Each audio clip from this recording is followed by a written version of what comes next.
a disaster planning and prevention from either Bill Gates talk or the WHO website would have cost the entire world probably less than $1 million.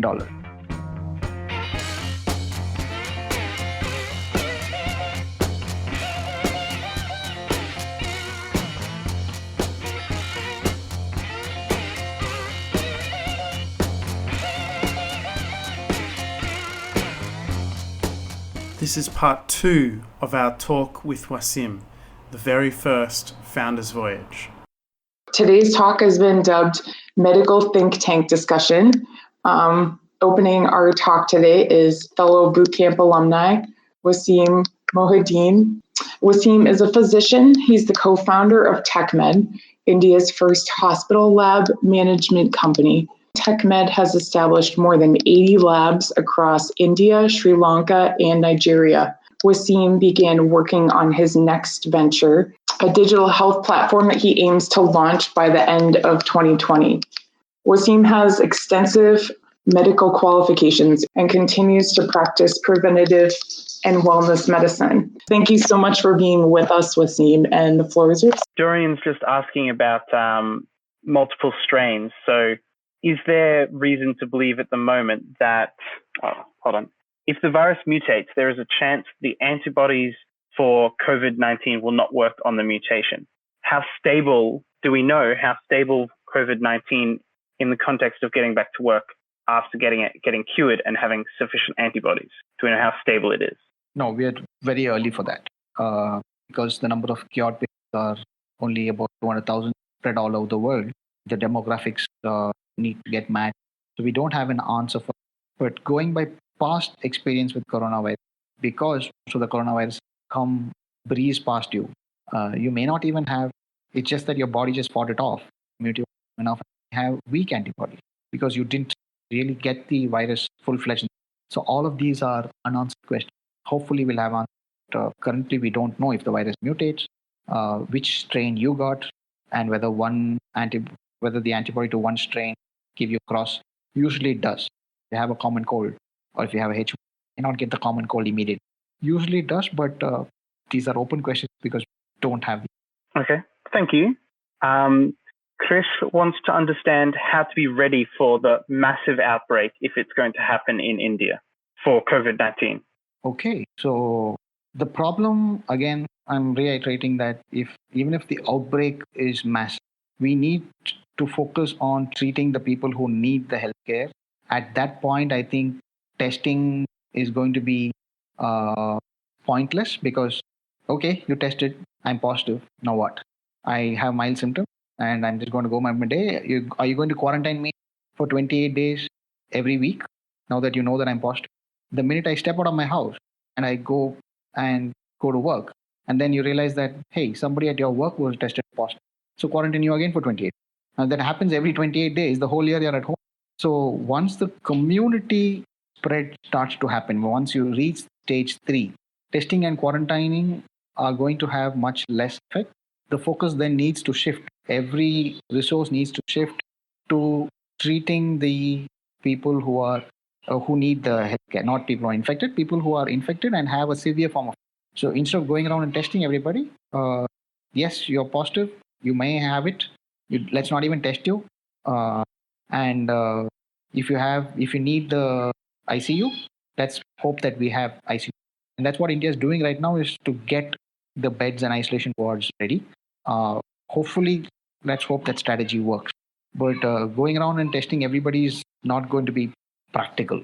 So India's best chance if we do have a massive spread, and again, I think it's only a matter of time, but when the massive spread happens, assuming most of us just recover, I think we need to focus on treating the people who need it. That's where the resources need to go. So as an individual who isn't part of the medical community, it would be best, even if you do get a cough, to not try and use up medical time until it seems like there's an actual serious issue. Is that correct? Correct. And so one Dr. Ram Subramaniam from Apollo Hospital, infection specialist, he put out something for the public saying, yes, the government is doing all it can, but he's mapped out the course of the disease, where he says that you do get the disease. Some of you may just have a little flu-like symptom and pass away.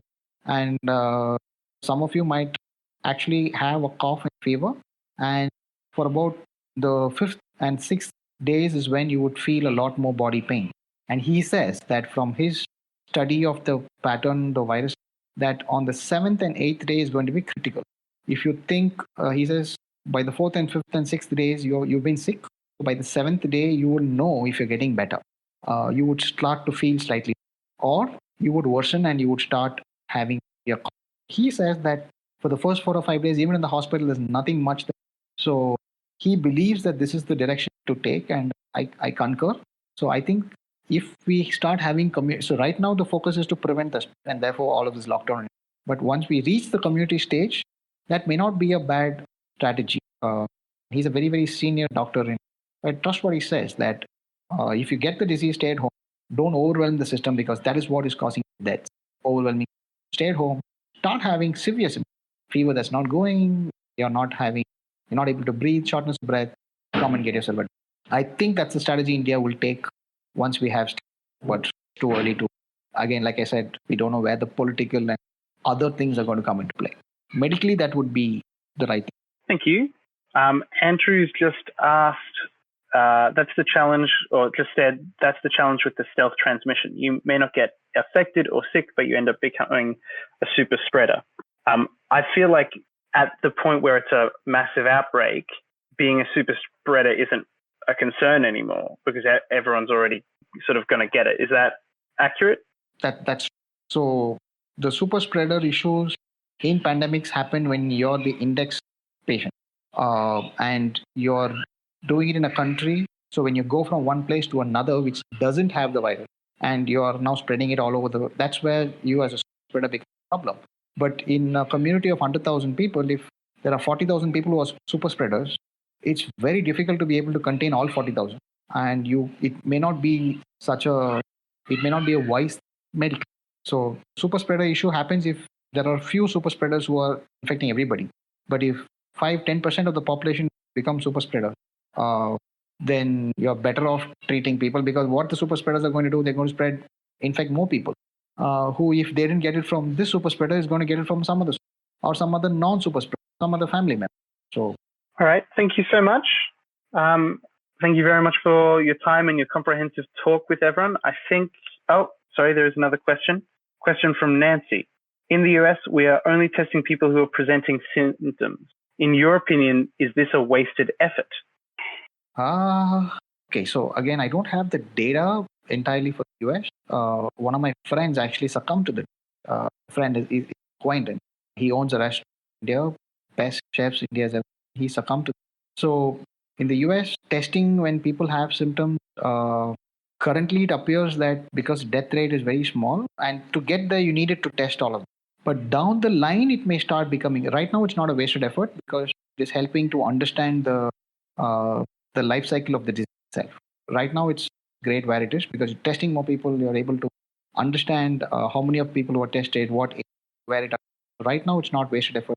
But down the line, I think it'll become like any other disease, that you will get tested only if it's absolutely necessary, and if the test. So in medicine, generally, a diagnostic test ethically is ordered if it's going to alter the treatment. In the current case, we are getting the diagnostic test to understand the disease. It's not altering the treatment at all. It's not going to change. No, because you have COVID-19, you're not going to get a medicine that's going to treat COVID-19, because there is no medicine.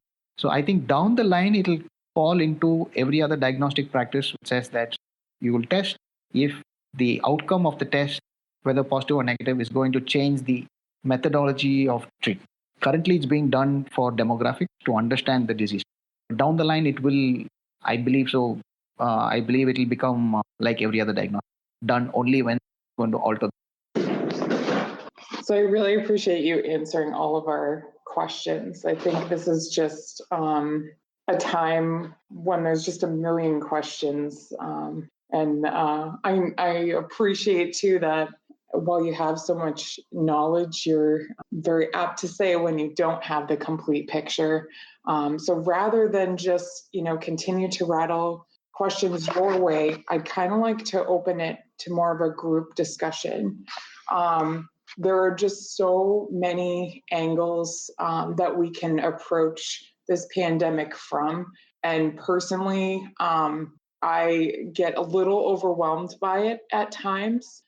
So I would really like to hear from everyone else that's been listening, what angle is really weighing on you right now?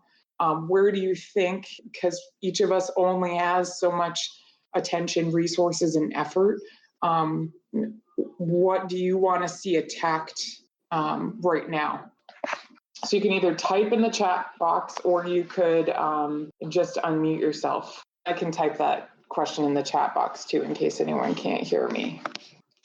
Please do go first, Krish. Oh, great. Thanks, Doc, for taking this session. This is really helpful. So I'm from India. I'm from Bootcamp. I'm like class 5. I was in 2018. So there are a lot of questions, but I want to put one thing that, while we are really looking forward to see that how we can control or how we can even face this pandemic situation which is going to hit India, there's also one big problem which is also coming through. And that's where I think there is a lot of panic in the people, that if this hits the farmer, if this hits the agriculture sector, then it will be a big problem. It's going to be a big problem. The supply chain will be disrupted. And if you look into it, US is trying to, recalibrate its supply chain. So my point to the forum is that, we are not talking about business continuity. We are talking about basic amenities being part of the supply chain. And in the lockdown, we are seeing that the supply chain is getting a little bit disrupted, but if it continues for very long, there'll be a lot of things. So how are people thinking around it? Like, are we, as a team, are we focusing on like how a distributed model should work in this place, not only from a health, but also from the basic amenities, how every kind of service can be managed in these times? I think that's a great added on question for the group. And the answer probably really depends on what part of the world you're in. That brings up a good point as well. If you could just type into the chat box where you're calling in from. Then Andrew, who I know is having trouble with voice, answered economic performance as far as focus. So Andrew, feel free to elaborate on what you mean a little bit by economic performance. So just to directly respond to Nancy's question for after we discuss as what Krish presented, I'd love to have some sort of discussion about the ventilator and the ability to rapidly produce new PPE and new medical devices in future for these sorts of scenarios. The complicated part to me about that, about the ventilator is, that is directly correlated with this virus, right? I guess, maybe this is my lack of medical knowledge, but depending on the superbug, you wouldn't necessarily need all these ventilators, right? It just has to do with the symptoms that we're dealing with. Absolutely. I imagine different superbugs and pandemics would require very different equipment. And it's possible that there is ones that just cannot be rapidly produced. So maybe that's something that would be worth, as a group, some people looking into would be figuring out which medical equipment can actually be reproduced in a pandemic scenario and having a sort of sitting list of that equipment as we go forward for future pandemics or something like that. I feel like I always feel like I'm at a lack of knowledge in this sort of realm, but I feel like from what I've seen and heard, talking about this, how we have a stockpile of medical equipment that we do or do not have in the US. So whether or not that exists now, actually having a stockpile of physical equipment requires a lot of money be poured into that, and not being able to know what you're exactly going to need. I almost feel like the big hiccup anyway that I've seen in the US is trying to, once we have a solution, get it approved by the FDA, make sure that it's tested properly. So kind of speaking to Andrew's point about maybe we can more economically prepare in some manner if all small businesses had to shut down, what would be the emergency plan there, since that doesn't require physical holding of anything? I feel like from a manufacturing standpoint, like, is there a way that we could possibly prepare to have everyone completely shift gears? From what I've learned, shifting to producing medical gear is a lot more complicated than anything that was done in wartime manufacturing. So Nancy, if I can give you perspective. So what happens when ultimately things go down in a human body is you need to keep somebody breathing, right? And the only other thing that you keep doing, get their heart running when the pacemaker play. But everything else, for example, let's say suddenly we have a disease that hits the kidney. You could do dialysis for somebody once a week, it becomes bad once a day, once 4 days, once have to keep people breathing. It's where the ventilator comes in. When people get very sick, remember, ventilator is not the solution for COVID or when the entire body shuts down. You keep people alive while you allow the body to heal, keep them breathing. Lungs shut down. That is why ventilators are so much in demand. The whole population comes to the hospital. It's because you can't just put them, unlike a dialysis, it's very important. But you can still do dialysis once a day, once 2 days, and people may get sick, but they won't die. Sure, that makes a lot of sense. So, essentially what you're saying is stockpiling ventilators for any situation is not a bad idea. Is that right, Wasim? What Nancy just asked is, does that effectively mean that stockpiling ventilators is a good idea for any scenario? Yes, any scenario where people are admitted to the ICUs and are very, very sick. Any disease that puts you into a situation where you're very sick, ventilators become. So yes, there will be other things that you will need other things like pulse oximeter and all of this. But something that continuously required is it's a very, very unique thing in any intensive care. You may not have a dialysis. You could take pulse oximeter from one patient, put it on the other, test for 4 minutes, see if the oxygen is fine, and put it back. Ventilator, you can't do that. Beyond 5 or 7 days, you can't even remove the ventilator, put a hole in your throat and stick the ventilator in, beep, gory details. But that's where the ventilator comes into play. 5-7 days, you can put the ventilator in the mouth, but after actually do a tracheostomy. Yeah, ventilators are the single most important now. Critically ill patient be a ventilator. It sounds like coming out of this, then there are some lessons to be learned is what we could actually be stockpiling physically. No, so I don't think we need to be stockpiling. I think if we are able to, because all of these situations, there would be that curve where you do have that time, let's say 4 weeks. In this particular case, we had about, I think, 12 weeks notice, except for Italy and Spain. So I think if you are able, in a disaster preparedness, give license to companies, say that in an emergency like this, can you dole out ventilators in 4 weeks time? Already pre-prepared designs, pre-prepared. And sometimes you don't need fancy ventilator. Even a glorified bag and mask would do for some people. So I think that, in fact, India is now working on a $650. Yes, it's not perfect, but for a disaster situation, better than, you don't need a $50,000. You don't need a $50,000 ventilator. You could do with a $1,000 ventilator, but one that works. So I think that's why we need to get into. These are things that a disaster will need. IV lines, for example. Let's say the world is hit with a significant bug that upsets your tummy. You need to keep people hydrated all the time. Yes, at the late stage, you would end up needing a vent, but you would need to keep people hydrated all the time. Need more vent, need more. These are not very difficult to manufacture, but they need to have a certain kind of license, all that supply chain quickly. From a disaster preparedness, I think that is the way to look. I could be wrong. Somebody else. I think I'm personally curious as to what that process is in different areas of the world too. And I know we've got a couple other medical professionals from around the world. I don't know if they want me to pick on them or not, but I am kind of curious here.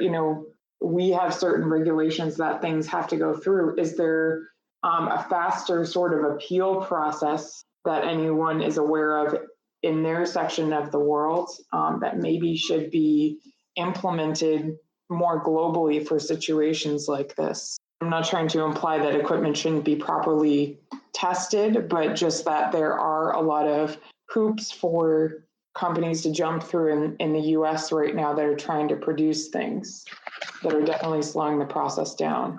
I'm far from an expert on this, but I do think the US is a bit more stringent on regulations than most other countries.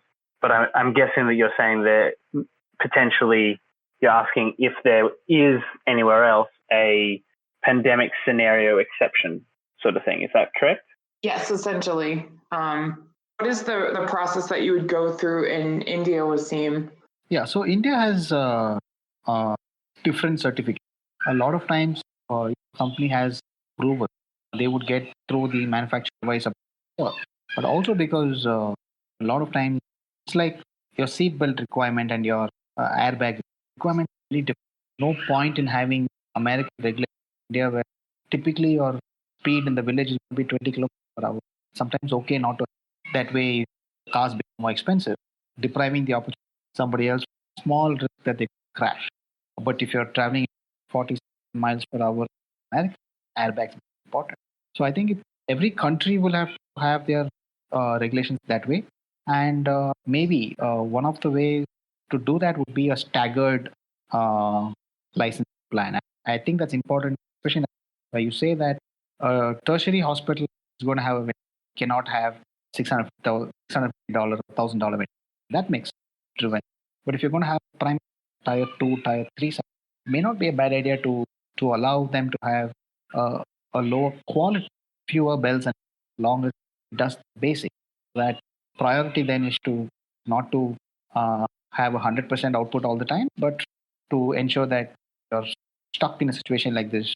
A larger population has access to something, need not subscribe to a certain very high. A staggered licensing may not be a bad. How it's implementable is debatable, but that makes a lot of sense.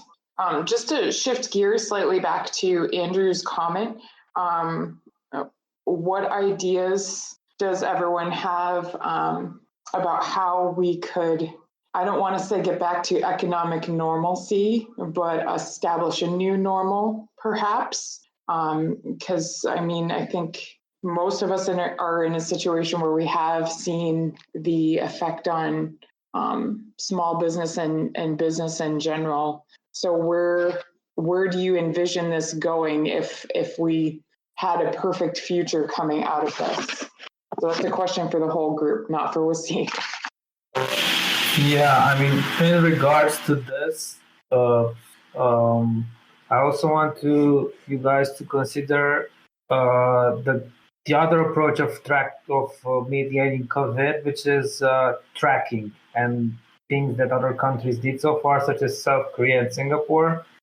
It also relates to your question about let's say we have a perfect future. Let's say if we have a perfect system that allows us to do tracking without intruding on privacy, how would that? Can the doctor maybe gives his comments on how the system like this, how effective it would be in slowing the curve of COVID? Thanks for sharing your opinion, Dorian, and just because I know you've been working on this quite a bit, would you mind offering a little bit more of what you've experienced firsthand throughout this pandemic? Sorry, sound is very interrupting. Can you please repeat the question? Thank you. Sure, I could type it if that's easier. I was just wondering if you could offer a little more firsthand information about what you've experienced as you've been trying to combat this pandemic, what you've seen on your side. Got it. Yeah, so I guess I faced some of the problems that everyone is facing. First of all, like everyone else, me and some partners try to make masks for folks for sending to the hospitals. Of course, we started receiving threats because they are not regulated. We had to pivot and transition from masks to face shields, which for those who didn't need regulation. We successfully managed to procure such face shields and equip some of the hospitals in my hometown. The second stage was a little in parallel, the ventilators, the wartime ventilators. There are several designs online, especially one from MIT, which we find quite okay. And we started making a prototype for it. For that, of course, it doesn't have approvals and is not regulated. And my country, Romania, is a country which is very distrustful in the government to begin with. So through various back channels, we organized discussion with the actual ICU doctors. They gave their opinion on the design, and they gave us the go-ahead to build them because they said that off the record they're going to use them. They're not going to confirm, they're not going to speak to the press, but they want them, and now we're starting to build them because, they realize the situation. They know that the government will not provide sufficient regulation in time, and they just told us that build them and they'll take care of the rest. Besides the ventilators, we also have a problem with the number of beds, I guess like everyone else.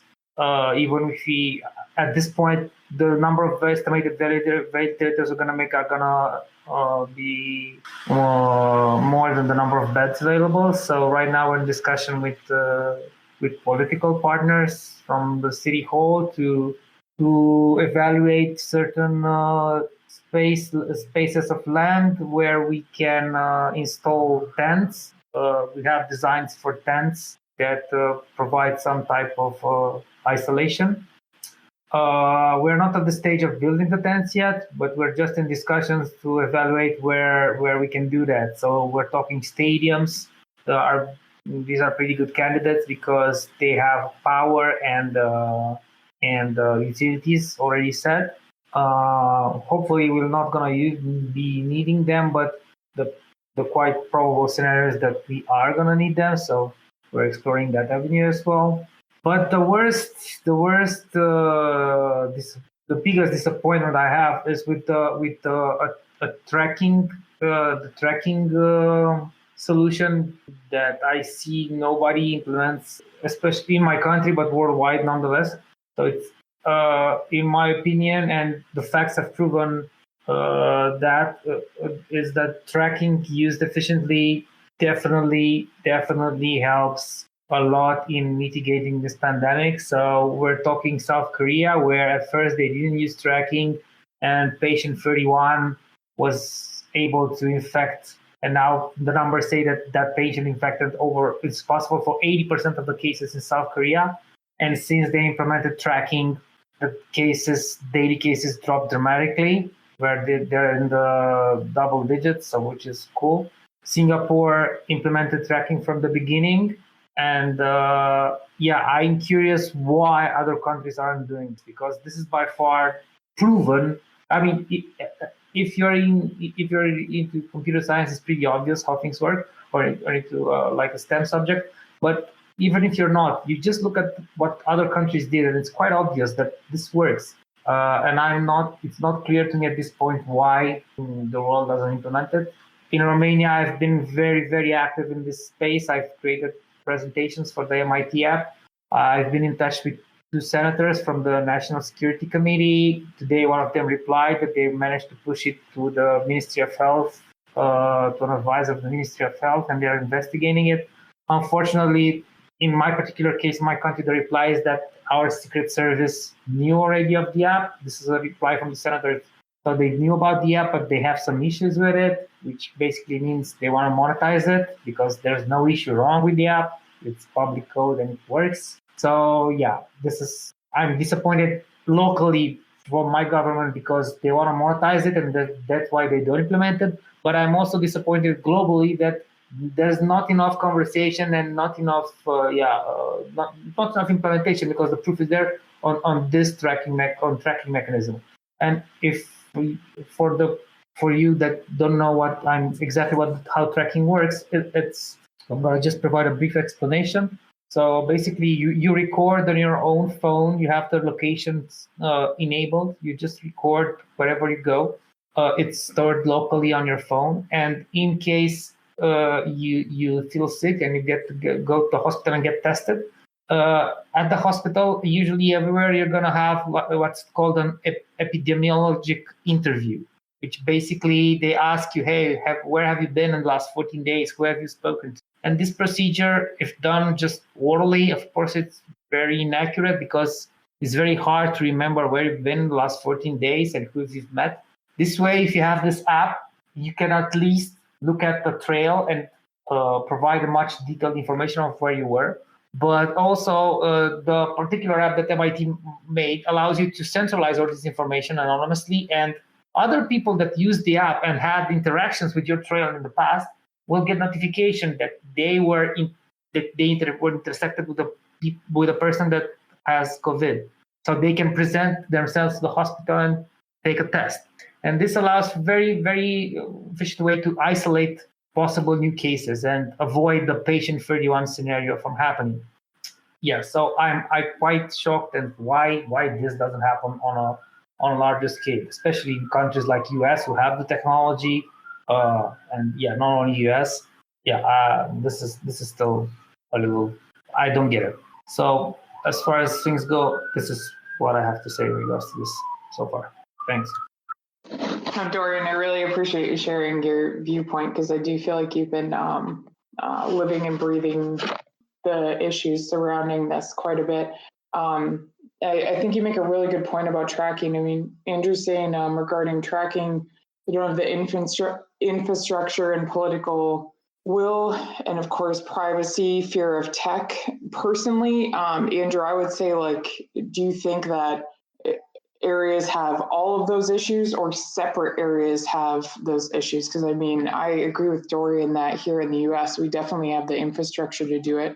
I was actually going to ask, is it, looking at a private app, is it maybe people's awareness? Those of us that are willing to isolate right now, is it maybe that there's just not the word out about a standardized private tracking system? And if we were to spread that far and wide, could that possibly help us? Okay, that makes sense. Go ahead. Oh, in Romania, so Romanians overall are distrustful of the government, as I said, and they are crafty, but in terms of terminology and in terms of privacy, even if you make statements like, okay, the code is public and open source, okay, it's made by MIT, people they still don't trust. It's a very difficult thing to push. Romania is still at the stage where they still look for people with reputation, so people that they find like trustworthy. So it's more about authority rather than facts. So this, of course, bad in my view. So I'm more of a STEM guy. I'm trying my best to be subjective, but I cannot help but presenting the situation from a scientific term. And unfortunately, in a normal setup, this would work because you need scientific evidence. But in Romania, you need more. You need to know the right people and the right people to deliver the message. So it's not about the content that much. Then it's about who delivers the message. So it's in Romania. This is one of the challenges that we're going to have to face. So we're going politically, and we're going also trying to appeal to influencers. So the pressure is going to be multi-sided, and that eventually the state will either develop its own system, because I don't really care right now if they use the MIT one or not, as long as they use tracking and they update the epidemiology interview. So the state will be forced to push to make one or just use this one. I don't know what else to do in Romania at this stage. Maybe, and what I'm trying to say is that it's also based on local culture. So I don't think that a standard is going to cut it. In South Korea, in Singapore, in China, like a tracking app and then in their case, it didn't have anonymity. Everybody knew that their data was seen by the government, but because their culture, they have different culture, they realize the seriousness of the situation, their governments are transparent, they trust their system. That wasn't the problem. But when you have places where the trust in government is not that okay, it's going to be much more difficult.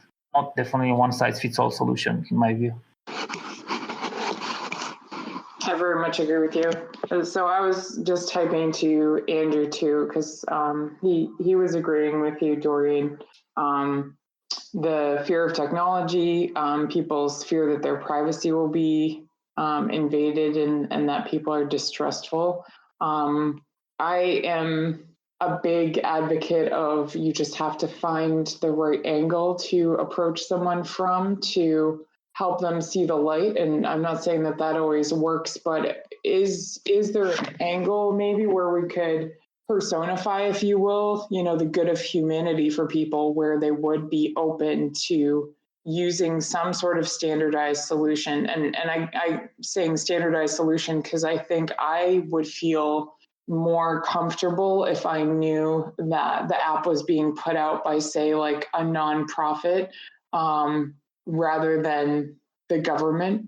And feel free to disagree with me if you feel otherwise. But personally, if it was somehow able to show me that this would actually save lives, as Dorian's mentioned, the data speaks for itself. But is there a way to appeal to people personally who don't care about the data? Well, in this regard, MIT went to this particular direction. So just today, I saw that they're launching a nonprofit for this app. So I guess that this is more of an is closer to Americans' values and the way they see things. So hopefully, because of their nonprofit, maybe it will get adopted faster in America. But yeah, this is definitely a good direction. And as far as trying to find the right angle, I'm more than happy to share my presentation. It's in Romanian, but yeah, I think Google Translate will do a decent job into understanding what I'm going at with the approach. I've tried to advertise the app as precisely a solution that it's to prevent the government from instituting a brick-border state. And this is the way I'm advertising the app. So first of all, I'm trying to not publish it as a tracking app per se. I mean, in the presentation it is like this, but in the general conversation, I'm going for it's an update to the way the epidemiology interview is made. And secondly, it's a solution that prevents the government from instituting a big brother state. This is the two angles I'm going for. And yeah, if you have feedback on this and improvements, then definitely please let me know. I've put the link here. Yeah, Google Translate should do a pretty good job because the scenarios and the ideas are general, and it's not too technical. It's more of a generic presentation. Yeah, I think that would be great if you can just share that with the group. Would you be open to getting some feedback on that then? Definitely, all the feedback you can give me, of course. I would really, really appreciate it. I really appreciate that you're actively working to find solutions that I feel like I don't have the technical know-how to create, but I really want to see implemented.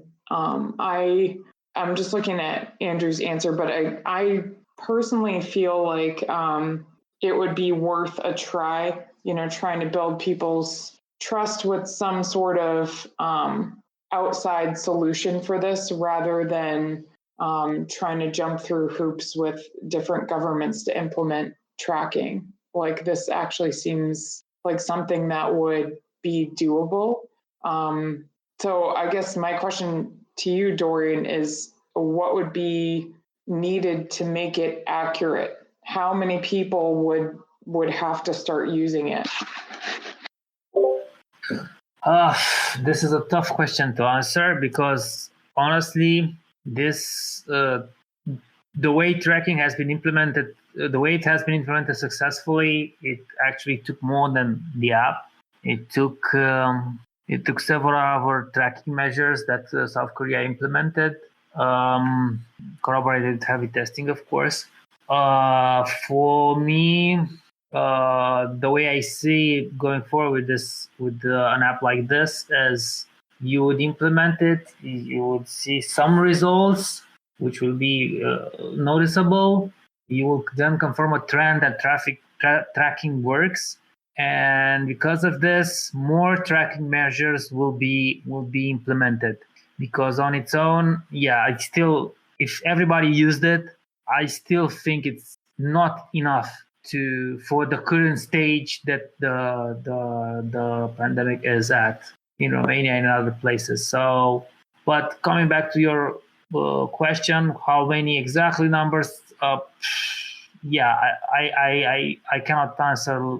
The app works in this scenario like Waze. So the more you have, the more accuracy you have, the more intersections you have. A different take on this would be if a solution existed. I'm going to go get a little technical. If a solution existed to use the geolocation data of mobile cell providers in a way that's anonymous, that would be the optimal solution, because this way you are guaranteed to use the data from all the population that has a cell phone. You're no longer required to have an app. But in this case, how do you make it anonymous? And so far there is no solution that does this. This would be an ideal solution.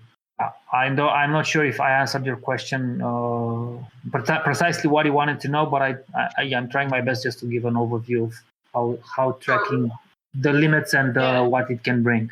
Sure. I think maybe then what would be helpful is if we gave you some specific feedback about the reasons we would or would not use it. I know it's difficult for people to really believe that they'll be anonymous on something like that. So personally, I think that is where my trust would be either placed or my distrust would be placed. But are there some specific aspects of it? Because we're kind of at the end of our window here that we could give you some feedback on over the next couple of days. We try this app out, Dorian. Are there some specific points, some specific questions that you want answers to or feedback on? Maybe more suggestions on how to sell it. And in this case,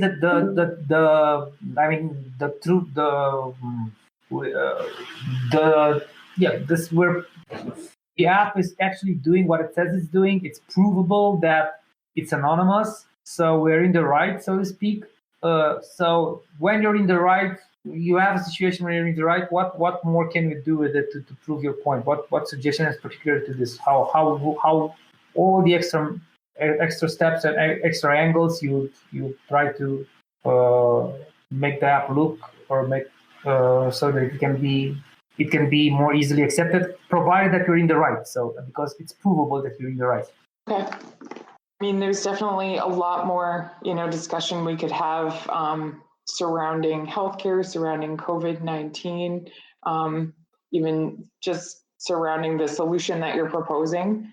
But I'm going to suggest that we kind of continue this conversation offline a little bit. And I would love if we all could, if we kind of believe in this idea that Dorian's proposing, if we can at least give him some feedback about his solution. And then I would personally love it if you would send me some comments about what you liked about this as a forum, how we could change it moving forward, and what topics you might want to see covered. We have some ideas as to where to head with this, but we'd really like to shape it into something that everyone feels is beneficial, or at least a good chunk of us that would like to connect this way. So I'd really like to thank Wasim for just formally introducing this talk and answering so many of our medical questions, mine included,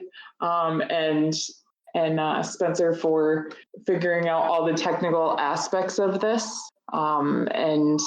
Let's continue this discussion. Let's keep connecting. I've definitely seen that the value of community is just exploded, and the ways in which we I feel so lucky to be able to connect this way, but also realize just how important it is to actually hear people's voices, actually see people's faces. So please give us your feedback, and we'll try to host another one of these soon. Thank you so much, everyone.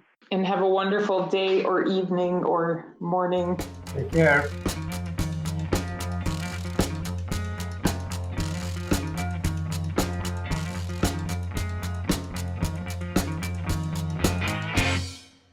This has been Nancy and Spencer on Founders Voyage Weekly Podcast.